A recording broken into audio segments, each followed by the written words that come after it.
Fund raising I think আপনি you are one of the very few companies যেটা properly funding পাইছে, right? 170 কোটি টাকার কথা বলতেছো তুমি?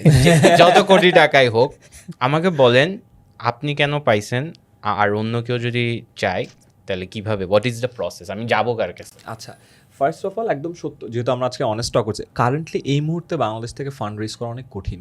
এটা কিছু রিজন আছে। রিজন হলো বাংলাদেশের একটা হইল ওভারঅল পলিটিক্যাল সিনারিও অনেক আনস্টেবল। সো এই আনস্টেবল সিনারিওতে অনেক ইনভেস্টার আসে তোমার সাথে কথা বলে, but they are testing the waters. So ওরা ওই সেম রেসপন্সটা করে। সো এটা বলার রিজন হলো কোনো একটা ইনভেস্টার যখন বাংলাদেশে টাকা দেয়, যেহেতু বাংলাদেশের স্টার্টআপ ইকোসিস্টেমটা অনেক ছোট, বাংলাদেশের স্টার্টআপ ইকোসিস্টেম থেকে এখনো প্রপার এক্সিটের ভালো এক্সাম্পলস নাই বলতে গেলে। সো মানুষজন জানে না এখান থেকে এক্সিট কেমনে করবে, টাকা কীভাবে মাল্টিপ্লাই করে বের করবে। সো এক্ষেত্রে শুরুতে বাংলাদেশকে বেচতে হয়, তারপরে তোমার ইন্ডাস্ট্রিকে বেচতে হয়, তারপরে তোমার কোম্পানিকে বেচতে হয়, তারপরে তোমার নিজেকে বেচতে হয়। বিদেশে প্রথম দুইটা করা লাগে না, দেশকে বেচা লাগে না। দেশ ইজ অলরেডি সোল, ইউএস কত ভালো, আয়ারল্যান্ড কত ভালো, আমাদের কিন্তু দেশকে বেচা লাগে। ইন্ডিয়া না, এটা বাংলাদেশ। এটা ইন্ডিয়া না, হ্যাঁ।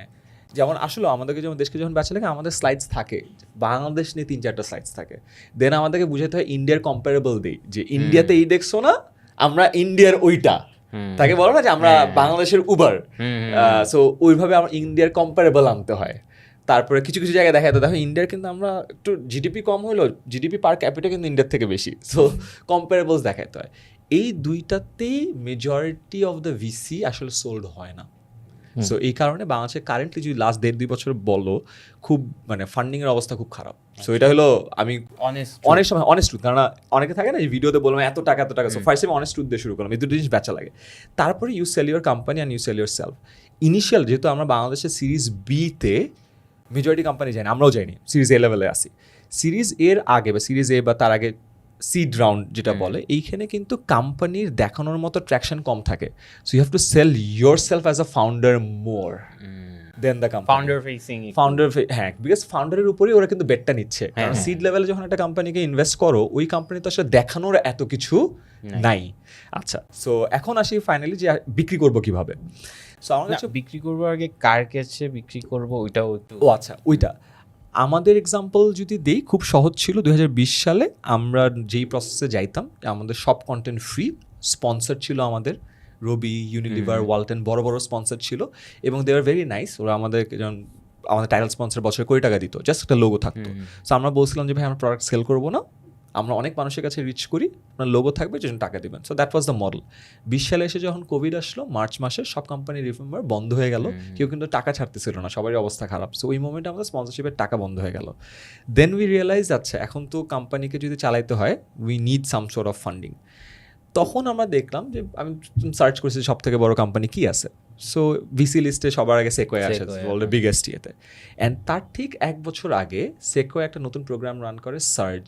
ওরা হলো ছোট ছোট কোম্পানিকে $2 মিলিয়ন পর্যন্ত দেয়, এবং সব আপ ফার্স্ট কোহর্টে টাকা পায়। সো আমার মাথায় আসে যে ইন্ডিয়ান কম্পারেবল।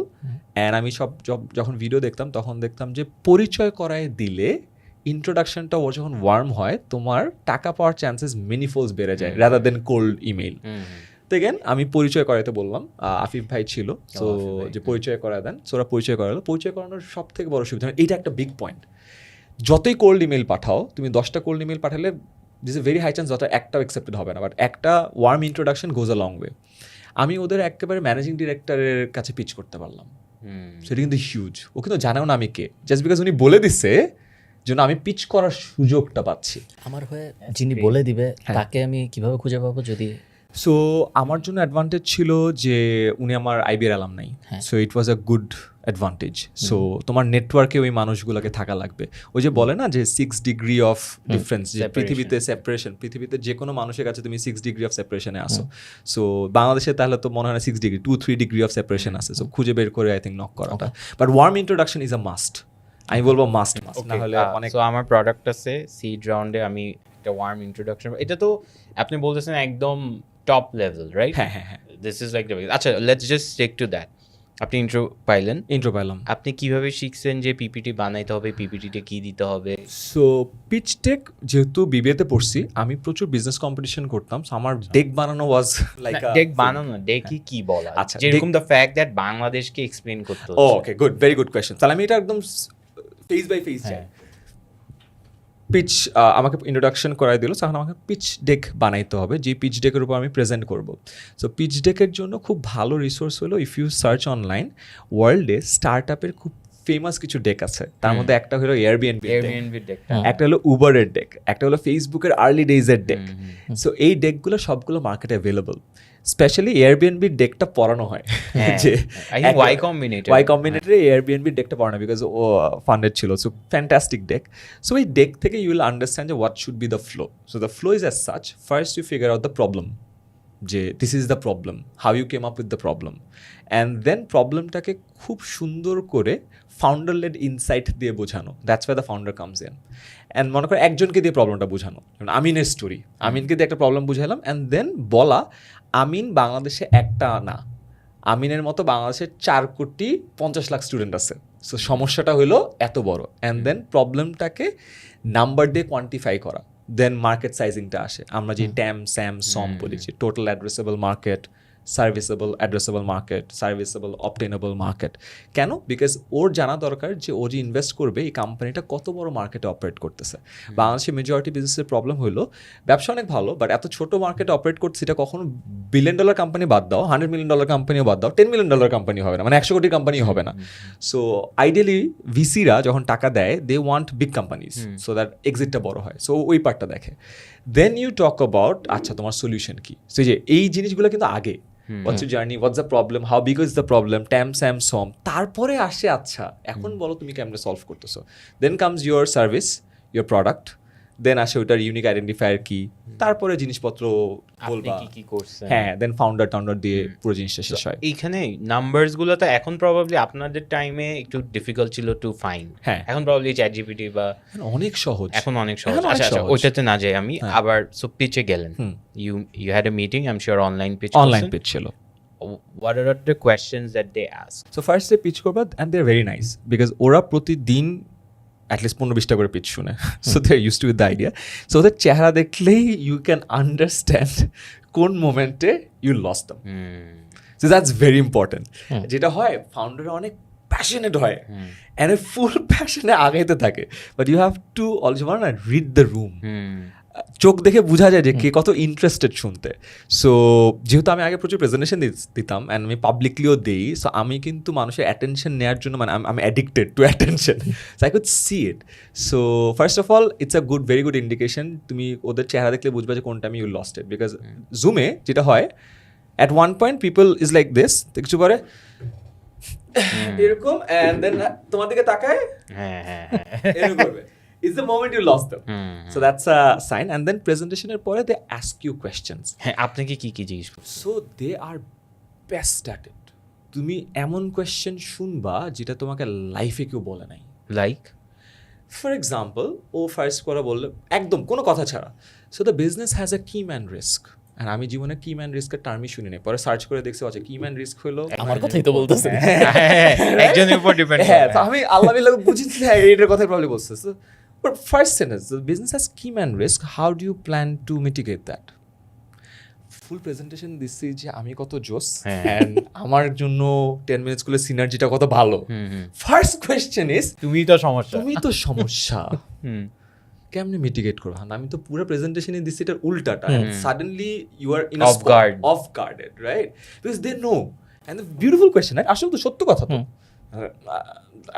এরকম। তারপরে সেকেন্ড কোয়েশ্চেন, সো তুমি এত ভিউজ পাইছো, এত সব তো ফ্রি ছিল, what happens when you start charging $1? ও কিন্তু বলে নাই 1,000 টাকা, ও জাস্ট বলছে $1, মানে জাস্ট এন্ট্রি ব্যারিয়ারটা, ইটস লাইক ভেরি ক্লিয়ার। আমি তো এখনো টেস্ট করি নাই, আনসারই নাই, আমার তো অ্যান্সার নাই। This is 2020 peak covid, okay peak covid একেবারে। মানে every question you feel like এই কোয়েশ্চেন তোমাকে আগে কেউ করে নাই, বা এইভাবে ধর, মানে গলা টিপে ধরে নাই, and very precise, like one sentence and you're done. Right? That was the second question. And what were your answers, by the way? I forgot actually. Long story short যদি বলি, তখন তো আমতা করে অনেক কিছু বলছি যে না কি ম্যান রিস্ক নাই, এটা আমাদের আরো পপুলার টিচার আছে, আমি একজন চলে গেলে হাল ধরবে এইটা। তারপরে ছিল হোয়াট হ্যাপেন্স $1। তখন অনেস্টলি বলছি হ্যাঁ এটা আমাদের একটা ভয় আছে, আজীবন আমরা ফ্রি ছিলাম, পে করলে একটা প্রবলি ব্যাকলাশ আসবে, আমরা জানি না আসলে ব্যাকলাশটা কত, সো এরকম আর কি। অ্যান্ড দেন ওরা বললো যে আচ্ছা ঠিক আছে। তারপর থার্ড কোয়েশ্চেন বলে যে তুমি যদি এটা পেইড প্রোডাক্ট দিতা, what you think how much is worth? আচ্ছা এটা তো চিন্তা করি নাই, আমি তো ফ্রিতে দিছি, আমি জানি স্পন্সরকে কত টাকা চার্জ করতে হবে, আই ডোন্ট নো ইউজারকে কত টাকা, অ্যান্ড ওই আমার তো কোনো এডটেক প্রোডাক্টও নাই, ছিল না। So yeah, these were a few questions and all of them were very precise. And of course, market size নিয়ে question করছে। তারপরে ওরা view count দিছে, আমি বলছি আচ্ছা view count বুঝছি, but how many of them complete the entire course? আপনাকে জিজ্ঞেস করছে ও So what's your completion rate? আচ্ছা কারণ view count তো অনেক ইজি, হ্যাঁ, বাট ওই ডেটাটাও তো আপনার কাছে ছিল না। এত ডেটা তো তখন কালেক্ট করি না, রাইট? তুমি আমরা যখন ভিউ কাউন্ট দেখি, আমরা কি দেখি 3 সেকেন্ডের পর কত ড্রপ করে, but whoever is watching the video, এটা যদি কেউ দেখে, কোন ক্রিয়েটর প্রাউডলি এটা দেখাতে পারবে না, এভারেজ 3 সেকেন্ডসের পর দেখেই না, ধ্বংস, রাইট? সো এটা তো অনলাইনের ক্ষেত্রেও সত্য। সো কেউ যদি দেখো তোমার view count 1 million, but 3 second পর তো তোমার 70% স্টুডেন্ট চলে গেল, right? What's your completion rate, what's your churn rate, এটা তো আমি বাইরেই করি নেই। So very precise questions and within 5 minutes you'll feel like you are very unprepared, and তুমি যেটার জন্য আসছিল জন্য আসলে তুমি রেডি না। অ্যান্ড দেন তাও is this intentional? Not intentional, there are always better founders. আমি ফার্স্ট টাইম ফাউন্ডার ছিলাম, আমি তো জানতাম না এই জিনিস। আমি যদি সেকেন্ড একটা কোম্পানি ফাউন্ড করি আর আমি যদি ইনভেস্টারের কাছে যাই, আমি তো এগুলো সব প্রিপেয়ার্ড হয়ে যাবো। সো নট এক্স্যাক্টলি ট্রু যে সবাই ধরাটা খায়, আমি ধরা খাইছি। And then they were very nice, ওরাও বুঝে, দেন তারপর হেল্প করে। অ্যাট ওয়ান পয়েন্ট ও ফার্স্ট তোমাকে তোমার জায়গা বুঝাই দিবে যে তুমি বাবা বেশি নাচছো না, তোমার অবস্থা খুব খারাপ। যেহেতু it's a buyer seller thing, কিন্তু I am a seller, he is the buyer. So ও যেটা করে কন্ট্রোল ওর হাতে নেয়, তারপর হি হেল্পস ইউ যে আচ্ছা তুমি এটা করো, এটা করো, এটা করো। অ্যান্ড দেন আমাদেরকে তখন টার্গেট দিছিল যে তোমরা তো জীবনে মনিটাইজ করো নাই, I get it, you guys have good traction, how about you test it out? তুমি যে প্রবলেমগুলো তোমাকে বললাম সবগুলো ট্র্যাক করা শুরু করো, 3 মাস 6 মাস দেখো, come back to us, and the biggest decision factor for us would be how good of a monetizing model you create, because right now this is not a business. ওরা কি নিয়ে ইমপ্রেসড হয়েছিল আপনি? Numbers. So numbers is great. So last time আমাকে বলছে তোমার তো আসলে ব্যবসা না, you guys do charity. So come back when you have a business. So now we know, আমি সোজা বাংলায় বুঝলাম যে আচ্ছা ঠিক আছে, আমাদেরকে পেইড মডেলটা ট্রাই আউট করতে হবে, দেখাইতে হবে যে এইখানে মনিটাইজেশন পসিবল। এইটা কি সেকোয়ার কথা বলতেছো? সেকোয়ার কথা বলছি। কেউ কি আছে যারা মানে যাদের সাথে হয়ই নাই কিছু, যে বলছে যা কথাই বলেনি বা কথা বলছে ভালো? হ্যাঁ, many Times. For example local নাকি লোকাল হইছে, বিদেশি হইছে। ফর এক্সাম্পল আমরা সোফার ফান্ড রেজ করছি 5 জনের কাছ থেকে, আমি পিচ করছি ক্লোজ টু 100, সো 95 এর কাছে হয় নাই। And out of those 95 probably 50টাই এমন ছিল যেটা ফার্স্ট পিচের পরে আর কখনো সেকেন্ড মিটিং হয় নাই। সো ফার্স্ট মিটিংয়ে রিজেক্ট করছে, বা ওরা তো রিজেক্ট করে না, ও পরে ফলো করে জানাবো, দে আর ভেরি প্রপার। সো ওরা এইভাবে মেইলটা করে যে হ্যাঁ তোমরা খুব ভালো, তুমি খুবই জোস, তুমি এটা মানে তোমাকে আসলে তুমি খুব ভালো, তুমি খুব জোস, প্যাটি তারপরে দেয় আসলে কারেন্টলি বাংলাদেশ বা এডটেক আমাদের ম্যান্ডেট না, বাট তোমরা আমাদের পোর্টফোলিওর ফানেলে থাকবা, whenever we change the mandate or we are interested, we're definitely going to reach out to you. as if ও আগে জানতো না। So yeah, so that's the common way of Template. rejecting you. Yeah.